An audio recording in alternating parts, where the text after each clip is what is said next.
Jordan Love now, the highest paid average annual value quarterback in the NFL, $55.1 million coming his way as the quarterback of the Green Bay Packers after 17 starts. VJ, what was your opinion on this deal? I love this deal too because I just feel like if you think you have your guy, get him paid now. Listen, this idea that the ifs, we talk too much ifs. If you think you have your guys, the only if I like, then you pay him. And you still have a lot of young players on their team now.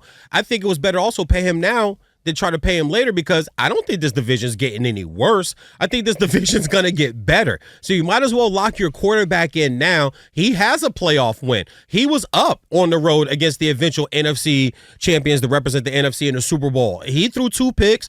But his team was up. He went into Dallas and smoked them. So I thought, okay, if you're going to pay him, go ahead and just pay him now. Once again, the market's the market. Do I believe he's worth that much? I could see him at 51, 52. I wouldn't have balked that. But, I mean, it is what it is. But once again, in a few years, Martin, this deal's going to be down the ladder. But I think it's a great deal for Green Bay. You have your quarterback locked in. You're in a competitive division. You won a playoff game last year. You were up in San Francisco. You think you have a better chance on the field this year if Watson can stay healthy. Reed at the receiver position also is going to be a big plus for them. And then add in Josh Jacobs in the backfield. So you help him out with a big bruising running back at 6'2", 225, to help out that running game up there in the Cone. You still got Dillon at 247 out of Boston College. And then LaFleur, who's off that Shanahan tree for all these other younger coaches and teams that we're already talking about. I think it's a great deal for them. I like that they got it done now rather than later. That way, if you got to pay somebody later that may have an explosive year this year and wants more money down the line, you can do that too because you already took care of your quarterback. So, I get it if we just look at this year in a vacuum. Right, but a lot of the reporting I've heard of this, some of which has been from Carmen Vitale, who is on this network as well, Fox Sports Radio. She's an NFC North reporter, so I'm not questioning her reporting. To be clear, I think that she is reporting what she's being told, right? And big fan of her work, so I don't want to make it seem like I'm disparaging her in any way. But what I don't understand is, her position and the position of many. Are that this deal is not just for last year, because they're not the 17 starts he made last season, but more for the 4 years he spent or 3 years he spent as backup to Aaron Rodgers, right? That they're paying him for that time as well.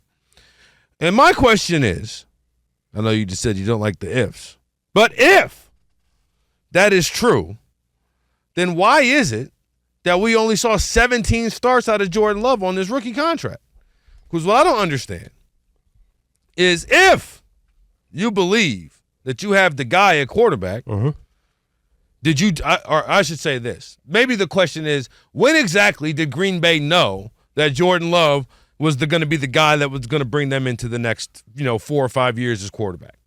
Because if that was in year 1 or 2 or even 3, why would you not move on from your future Hall of Fame quarterback who would be able to net all types of stuff in any type of trade deal? You can imagine, as opposed to letting him walk for zero, right? You could make a trade with Aaron Rodgers to any one of these quarterback-starved organizations.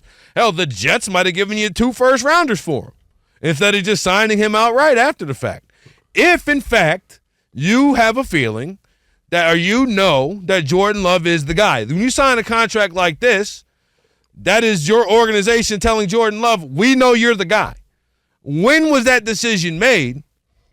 Because if it wasn't made prior to this year, why was Aaron Rodgers still on the roster? That, to me, is a circle you can't square. Yep, I got a few answers for you. Good points that you make there. That's a very valid question. So my answer would be, I think they knew Jordan Love could be the guy. You don't know until you put him on the field, right? But they're with him in practice. They're with him in film study. They're with him in training. They see him way more than anybody else. I think they knew he could possibly be the guy in Aaron's last year. The reason why I think you let Aaron stick around, one simple word, appreciation. Happens in sports all the time. Happens in sports with great players all the time. Instead of, I guess, pushing them out the door early, they knew the contract was coming up. They knew Aaron might have had feelings of maybe wanting to go somewhere else. You don't have a team that's going to win a Super Bowl. Hell, they couldn't beat Detroit on the last night of the regular season to get to the playoffs. So you definitely don't have a Super Bowl team. Why throw our young buckaroo out here, right, with this squad? Devontae, there was another guy. Aaron Jones, there's 3 of your main top offensive guys that their future is in flux. Why even put the young buckaroo out there with those guys? Let this man that is a first ballot Hall of Famer and a Super Bowl champion for you just play that last year out. I think it's a very smart strategic move to do it that way. But if you're asking me when they knew, I trust LaFleur. I do. I think he's a great NFL football coach. And I think watching, he's sitting back saying, look, he could be the guy. We're going to have to get him out there and see. But if this is going to be Aaron's last year or whatever the front office is working on, whatever, let's ride this out. Devontae's in question. Aaron Jones in question. Oh, yeah, all 3 of those guys, all on new teams. They're not in Green Bay anymore.